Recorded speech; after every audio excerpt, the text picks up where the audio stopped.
na makapangyayari. Sa militan ba yun? Hindi. So, hi everyone. Yes, hello everyone. So, para sa mga hindi nakakakilala pa sa akin, ganda na lang mo. So, ako po si Ate Leng. Hi po. A Vermont Day missionary since 2000. Hindi ko alam. Vermont Day disciple missionary kasi naman to. Kinulang, sorry. Kulang ko lang. So, ayun. Kamusta? Kamusta kayo? Ano po? So, kamusta naman? Ang mga batang palaging ano tawag doon nila? Asynchronous? Asynchronous? So, mga batang laging walang pasok. Yeah. Yung pamangkin ko, tuwang-tuwa kasi mas maraming time mag-basketball kaysa mag-aral, no? Kamusta naman ang mga buhay habang nasa mga bahay? Di ba kayo na-bored? Hindi. Meron ako naririnig na bored, meron hindi daw. Some of you may be grateful, no? Sa ating El Nino na dinaranas ngayon. Kasi dahil sa kanya, walang pasok. Pero some of you siguro ay malungkot kasi walang pasok, walang baon. At the same time, walang pasok, di makikita si Crush. Yeah. Diba? Pasulyap-sulyap ka na nga lang, pinagkait pa. Can't relate, I can't relate, sorry. Pero seriously, guys, how are you lately? Ilang araw na ba pagkalipas ng Easter encounter? Di ako marunong magbilang. Kamusta kayo after ng Easter encounter? So, ako, kahit di ako masyado nagpapakita dito sa inyo, no? Updated ako sa mga nangyayari dito. Updated ako sa mga nabasted, sa mga... Most importantly, updated ako sa mga nagte-testimony at mga nagbibigay ng guidelines. No? At sobrang nakakataba ng puso, marinig yung mga marinig yung mga testimonies nyo. No? Si Jules, na kilala kong mahihain, si Jules ngayon, hindi ko makita, na hindi masyadong nagsasalita. Pero nakita ko na lang nag-testimony na, di ba? Pinaiyak pa ako, yung malapit. At si Trisha, sana yun? first time ko narinig mag-testimony. Sabi ko, testimony ba yun? Parang pag-guidelines eh. Guidelines level eh, no? Pero huwag kayong magkakamali dyan. Susumbong kayo din kay Mama Mary, tsaka sa mga Trinity. Pero kidding aside, diba? You guys are the living testimony of the risen Christ. So, I hope until now, nararamdaman pa rin natin no, yung buhay na si Kristo. Sana hindi pa nawawala. Sana hindi niya pa binalik sa passion si Jesus, no? So, you are a proof. You are a sign. Ito favorite kong word. You are the assurance that Christ is indeed alive. Pero how do we take care ba of that fire? Sa mga nakapag-Easter encounter dito, no? How do we take care of that fire na na-receive natin nung Easter encounter? Ako, personally, I find it hard to live out the fruits that I receive nitong nakarahang Easter encounter. Alam na siguro ng iba yung kwento. Pero behind that, pag-uwi ko, balik pa rin sa mga problema, balik pa rin sa mga struggles, balik pa rin sa mga isipin, balik pa rin sa makulit na pabangkin, balik pa rin kayo nung ni Aichar. Back to my old nag-resurrect nung Easter. Pero, listening to your testimonies, it really helped me a lot. Especially when Trisha said, hindi mahirap maghanap ng taong makikinig sa'yo. And when I heard the story of Jules with her father, listening to Jules, sabi ko nga pinaiyak ako. I remembered how impactful God the Father is to me nung first time ko rin mag-Easter encounter. And how it changed my life. How it changed my perspectives. So it led me back to conversing with God as my Father. And nagsumbong ako, Trisha, yes po, nagsumbong ako. And when Trisha said, hindi mahirap maghanap ng taong makikinig sa'yo, it really led me back to reaching out to Mama Mary, the best listener of all, and to Jesus, the best advisor. So you see how God can work through your life, through your words, through your courage, through your nauutal-utal na sharing with matching shaky hands, diba? Pero this is not just for Trisha and Jules, ha? Just so happened that God talked to me through their testimonies. Pero all of you can also be the instrument of God for others. We are Jesus' modern influencers. Alam niyo ba yun? We don't know kung sino yung naaabot ni Jesus by our simple yes. Ako nga, I make it to the extent na hindi mo alam kung sino yung naaabot ni Jesus sa simpleng ngiti mo. Diba? Ang ngiti niya ay... Alam niyo ba, this Sunday, the gospel is about the Good Shepherd. So, kilala niyo ba kung sino ang Good Shepherd? Of course, si Jesus, di ba? So, yun yung gospel. Pero we will tackle tonight yung first and second reading.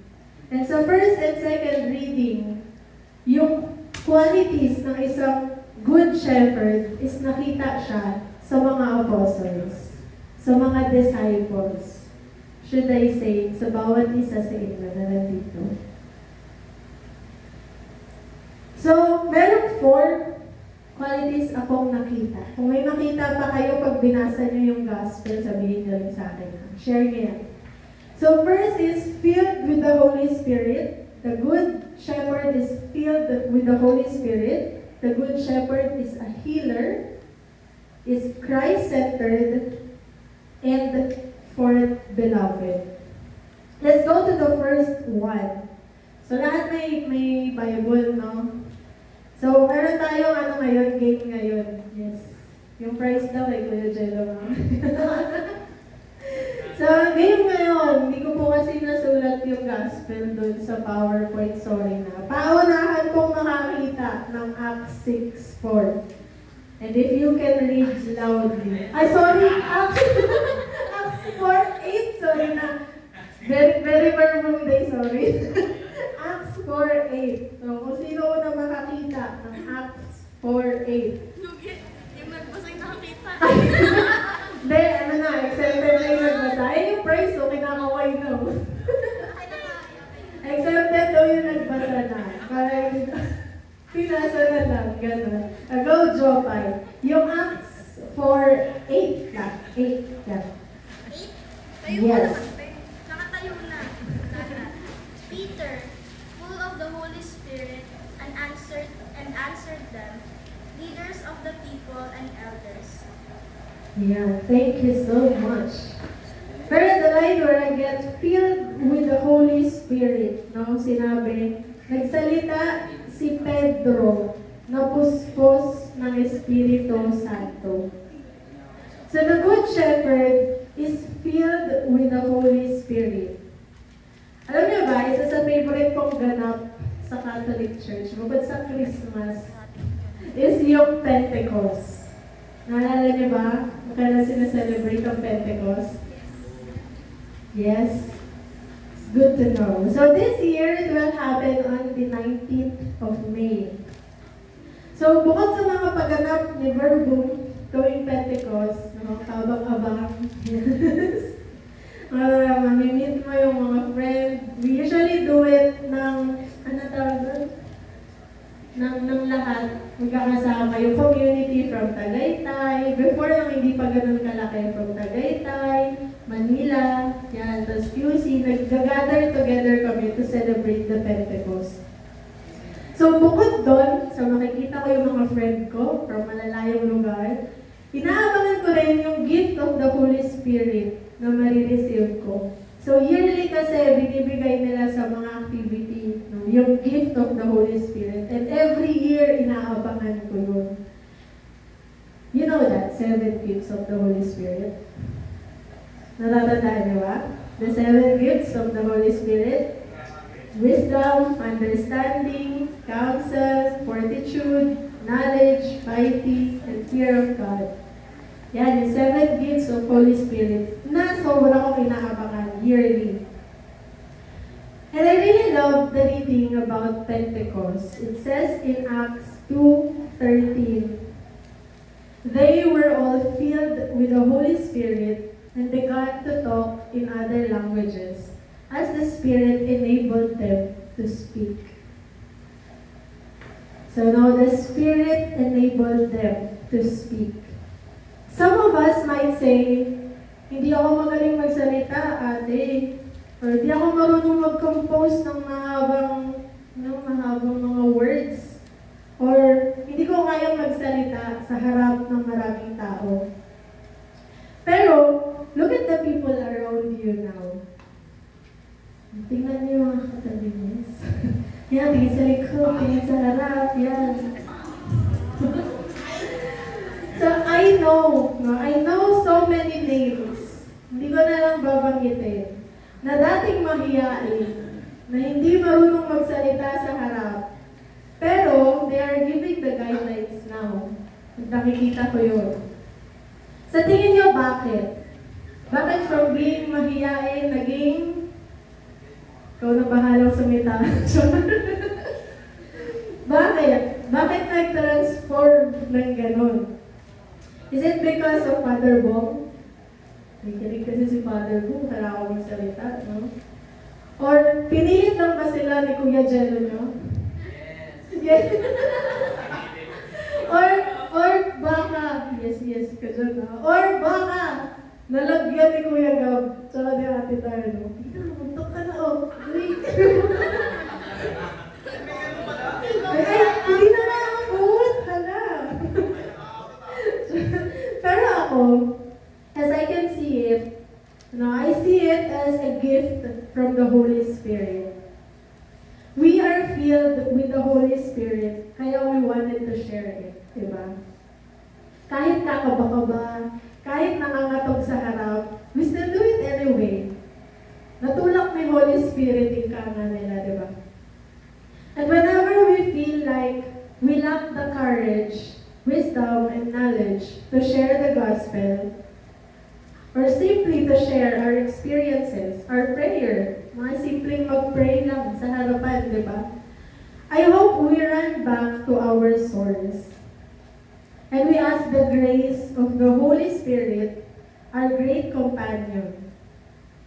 So I have this one line na favorite ko, and I believe na share ko na rin to sa inyo before. So, nung ako'y nasa edad nyo, yes, mahilig ako magpasulat sa mga umattend ng retreat sa mga souvenir. So ito, natatandaan ko family encounter to sa Betania. I don't know the year. Yung souvenir yung pamaypay na, bilog, na natutupi. So pinasulatan ko yun sa lahat ng naging favorite talaga, may label.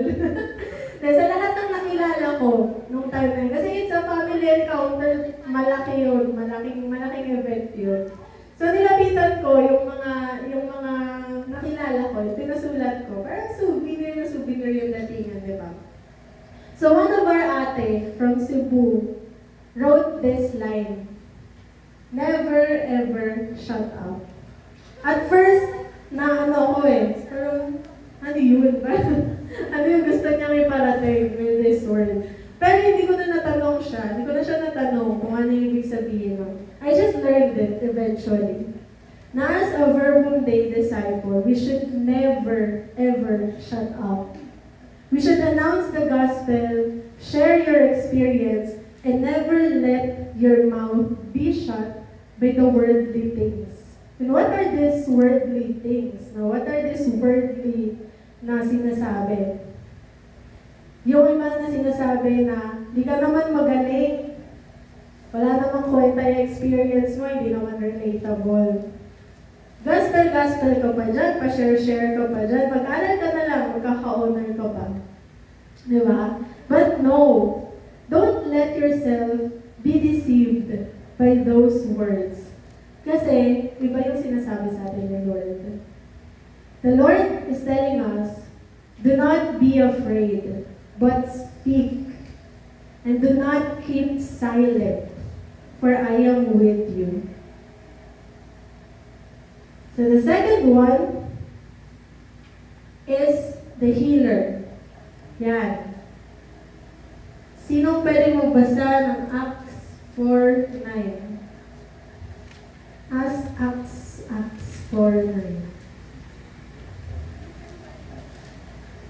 Acts 4:9 po. Let's go. Si Homer daw. Nakita lang ni Homer.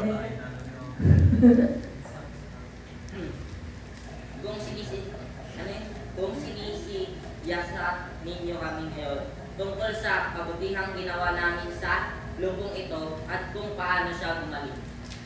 Yan. Kung paano siya gumaling. I will stick to that word, gumaling.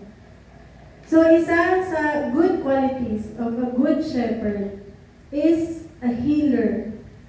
Healer ha, hindi destroyer. No? Hindi taga-broke ng puso. Yan. So, if you will notice, the reading mentioned the word healing. So, I was trying to picture this scene. So, let's picture it out together, no? Yung scenario is after the resurrection. And after the resurrection, yung mga apostles, nagpatuloy sila sa mission nila.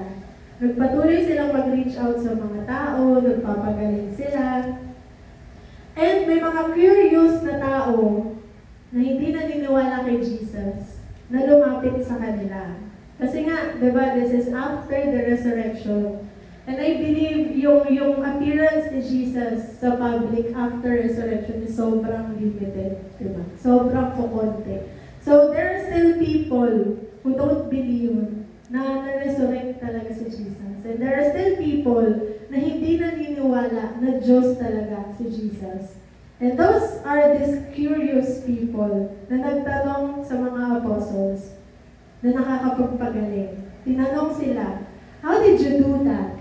Paano nyo nagagawa yan? What power do you have? Diba? Kasi nga hindi sila naniniwala kay Jesus.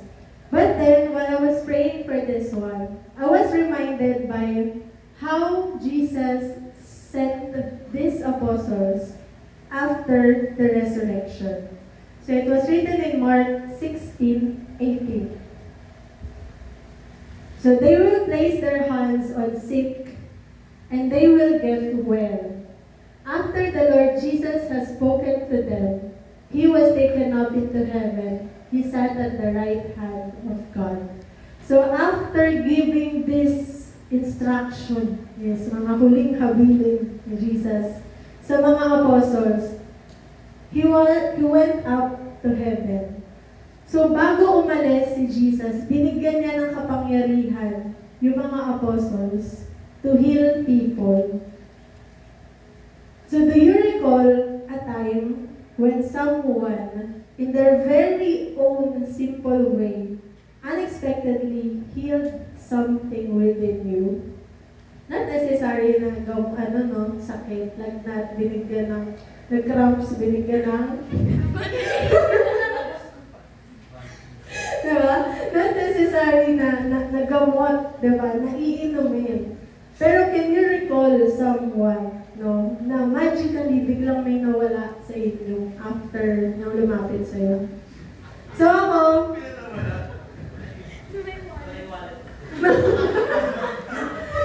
so ako, I can clearly remember one person. So it was 2016. Thanks to Kuya Jello for helping me recall the year. So it was 2016. Dito, sa Verbum Day.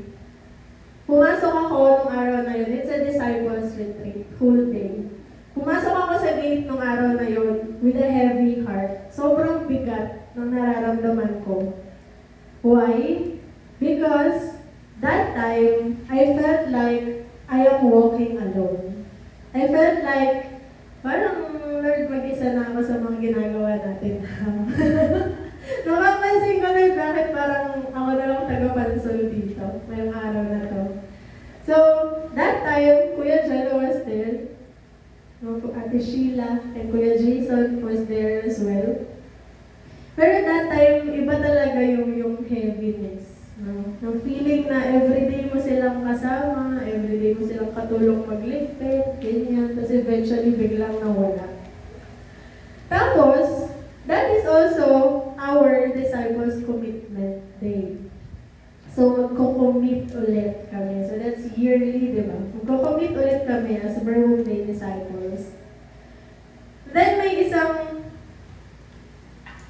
ayun nga, I gave of course, kahit wala yung mga friend ko, pumunta pa rin ako kasi nga, magre-renew ako ng commitment ko with Verbum Day, with the Lord. Kaya mabigat sa akin kasi sabi ko kay Lord nung prayer time, always naman we have prayer time in the morning, tapos sa hapon na yung commitment, ganyan. Sabi ko sa kanya, Lord, I said yes to you with all my companions, with all my friends. Pero why am I renewing it now alone? That's my question sa kanya, the whole morning. And then one of our ate here, she's a missionary now. That time I think formation pa lang siya.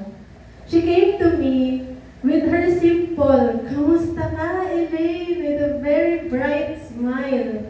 "Kamusta ka? Anong feeling mo? Excited ka bang mag-renew ng commitment mo?" Hindi ko alam, pero with that approach, no, na sobrang ngiting-ngiti, na sobrang bright ng dating niya sa akin, hindi ko alam, pero hindi ko nasagot yung tanong niya. And I just hugged her. And pagyakap ko sa kanya, bumuhos na lang yung luha ko. Bumuhos na lang siya. And I can't even say any word sa kanya. But after that hug, hindi ko alam, something in me biglang naging light. And I was assured by Jesus, Jesus telling me, I am with you, and I will always be with you. You are not alone in this journey again. And so I entered the chapel with a peaceful heart. So the question now is, are you? Are you a healer? Do you heal people by your words or your actions? Or your choices in life, or you break them. Diba? Nakapagpagaling ka na ba sa mga words mo, sa mga salita mo, sa mga gawa mo? Nakapagpagaling ka na ba? Or nakasira ka? Or imbis na pagalingin, siniraan mo? So I wanted you to ponder. Patatawin na ka rin, wait. I wanted you to ponder on those questions. No? This one question is really to examine ourselves. No? To become really a good shepherd. So third is Christ-centered. Sinong pwede magbasa ng Acts 4:10? Ganda ng meeting Justin. Magbabasa si Justin. Acts 4:10 po.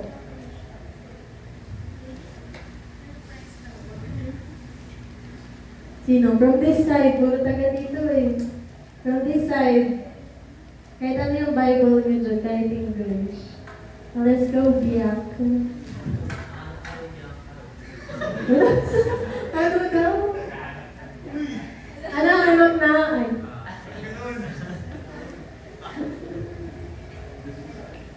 Nais kong malaman ninyong lahat at ang buong Israel na ang tao ito ay nakatayo sa inyong harapan at lubusang gumaling dahil sa kapangyarihan ng pangalan ni Jesus na taga-Nazaret na inyong tinapos sa krus, ngunit umibig ko kay Jesus. Thank you so much, Bianca. Sana all nahanap na. So, Christ-centered. Sabi nga doon sa Acts 4:10, no, ang taong nakatindig sa inyong harapan at lubusang gumaling dahil sa kapangyarihan ng pangalan ni Jesucristo, taga-Nazaret. So, tinatanong si Peter, no, paano mo nagawa yun? Paano mo napagaling? Paano nyo napagaling tong taong to? Anong kapangyarihan meron ka? But his answer is, dahil sa kapangyarihan ng pangalan ni Jesucristo, taga-Nazaret. So Peter gives the credit to Jesus. You know one thing I really love about the people here in this community? One thing talaga. Humility. Humble ba? Humble, yes. Na no matter how stressful they were during the preparation, how tired they are, and how much effort they put on the activities no, sa mga ganap dito sa Verbo. Blood and sweat. Oras, so binibigay nila, di ba? At the end of it, I can hear them say, it is really Jesus who works through us. Kasi if not, baka sumuko na tayo. Diba? With all the preparations, sa lahat ng mga nakasama na sa mga preparations sa activities, no, with all the struggles ahead of time, diba? Susuko kayo. But you know that Jesus is the one working for this specific event. That's why nagpatuloy ka.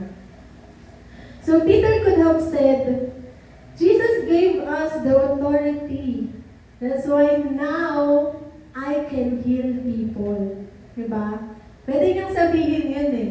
Binigay sa akin ni Lord yung power na kaya ko na magpagaling ng tao. Ngayon, kaya ko na. Diba? Kaya ko nang mag-preach sa harapan. Diba? And ngayon, yung mga tao umaattend dito sa umaattend sila kasi invite ko sila eh. Diba? But then, anong sagot ni Peter? Dahil sa kapangyarihan ni Jesus. I did it because of Jesus. How different life could be. Diba? If we practice doing that, I did it because of Jesus. How different, no? How different the joy could be. Kung sa bawat maliliit na bagay na ginawa natin, is we put credits to Jesus, no? To the one who is really there helping us. The Good Shepherd will never take credit of what he did, for he believes that he did it by the grace of God through the help of Jesus. Now the question is your life centered to Jesus? Does your deeds, does every good deeds that you do point to Jesus? Do you point people directly to Jesus, or do you point them to yourself? I wanted you to ponder this question and take it really seriously. So fourth and last is beloved. Yan. Sino pwede magbasa ng 1 John 3:1-2? Kahit 1 lang. 1 John 3:1. 1. Ay, alaw ka na oras.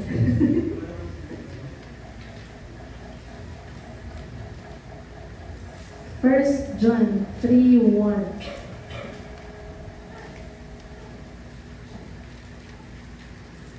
Parang si Adonis na may camera.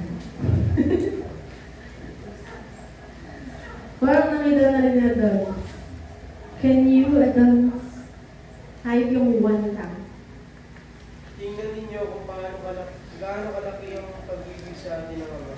Tawag na tayo mga anak ng Diyos at iyan nga ang totoo.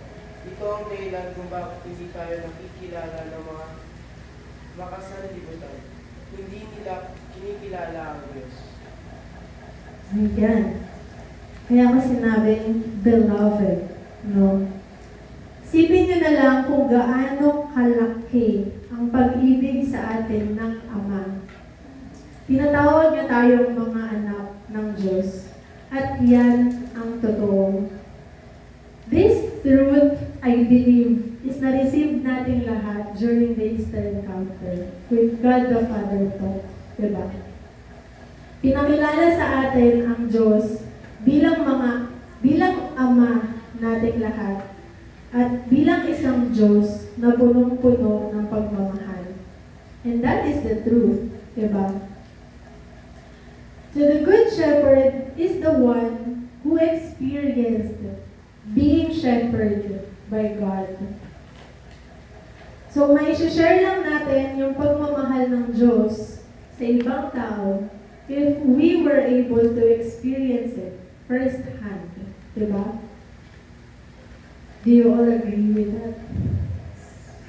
So I remember nung college kami, as food and service management major, meron kaming ginawang isang product. And nagpa-free taste tsaka nagpa-survey kami doon sa product na yun. Part siya ng project namin. And sa dulo ng survey, the question is, will you recommend this product to your friends or your family? Yun yung last question ng survey. And of course, di ba, kung nagustuhan mo yung product, you will recommend it, right? Pero kung hindi mo nagustuhan, di ba, hindi mo na-recommend kasi mapapahiya ka na. Di ba? First-hand experience. First-hand, you experience it. Free taste nga, kumbaga, di ba? You experienced it for free during the Easter encounter. Then, you will ask people to try it also. Diba? You will recommend it. Diba? Sa Facebook nga, pag may gusto ka na kainan mo, share mo. McDo, cafe, So, you will share it also because it was so good that everyone should try it too. Diba? So, while writing these guidelines, I remember one sharing of my friend. Tinanong niya kami, is good deeds not enough? Hindi ba sapat yung mabuting tao ka lang? Sabi niya na mabait naman siya. Hindi siya gumagawa ng masama. Hindi siya nalalamang ng ibang tao. Tumutulong naman siya sa mga nangangailangan. So all these are good deeds. Diba? Pero yung question niya is, hindi ba sapat yun? Hindi ba sapat yun to live a happy and fulfilled life? But then, she was able to encounter God and God's love through the Easter encounter. And then she realized, good deeds without knowing God is as pale as a dish without salt. So, parang nag-adobo ka ng walang toyo at suka. Okay nga, diba? Ganon ka-pale yung buhay if we don't know, if we don't recognize the love of God. So, there is more to life. And there is a different life that the Lord is offering us. It says in John 4:14, "But whoever drinks of the water that I will give him shall never thirst, and the water that I will give him will become in him a well of water springing up to eternal life." This is what we are after, diba?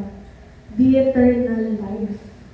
And that eternal life, we can only experience that if we experience the love of God. So when did you encounter our loving God? In your prayer tonight, I would like to ask you to recall the time when God showered you His love that you are well aware of. Siyempre, diba? Yung ramdam mo na, by this time, I am experiencing the love of God. And the challenge is, I want you to recall after the Easter encounter. Of course, we are all on fire during the Easter encounter, no? Lahat tayo, ramdam na ramdam natin yung pagmamahal ni Lord ng Easter encounter. But after that, how is your heart after that? Do you feel the loving God? I want you to write it down. I want you to take note of that. If you can do it every day, it would be great. I want you to take note of that because we can never share the love of God if we did not experience it firsthand. And by writing it, ako personally, I write it. No? There's one time pa nga na meron akong box. Nakuha ko ito kay Kuya Sherwin actually. Meron akong box. Tapos, every time na nararamdaman ko yung love ni God, sa simpleng mga bagay lang, I write it down. And then I drop it doon sa box. And every time din na nagagalit ako, ganyan, na-frustrate ako, na feeling ko ang layo-layo ni God sa akin, I also write it down in a different color paper. And I also drop it there. And I can see the difference. No, I see how much love God is giving me kesa doon sa mga bagay na nakakalimutan ko yung pagmamahal niya. So, you can do that also. No? Suggestion lang. Pero, simply writing it really can help. So, another thing that I would like to share with you before I end. Meron akong motto in life. So, my very close friends here should know it. Pag di nila alam, patungan kasi siya. I only have one motto in life. And that is Acts 6:4. And that is to put love in everything that you do. It really sounds so simple, no? Put love in everything that you do. Lagyan mo ng pagmamahal yung paghuhugas mo ng plato. Lagyan mo ng pagmamahal yung pag-review mo for the exam, di ba? Lagyan mo ng pagmamahal yung research nyo. Napaka-simple, di ba? It is so simple to think of it. Pero I personally has deeper, much deeper meaning of that. Put love in everything that you do. Because as Verbum Day disciples, we know what love is. Or we know who love is. And that is God. So by simply saying, put love in everything that you do, I was actually saying to myself, put God in everything that you do. You put God sa mga simpleng bagay na ginagawa mo. Lalakad ka sa UP, mumuni-muni ka, put God.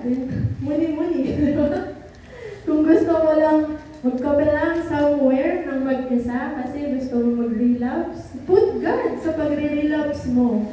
It really sounds funny, no? Sounds funny, but it really gave me a different experience in life.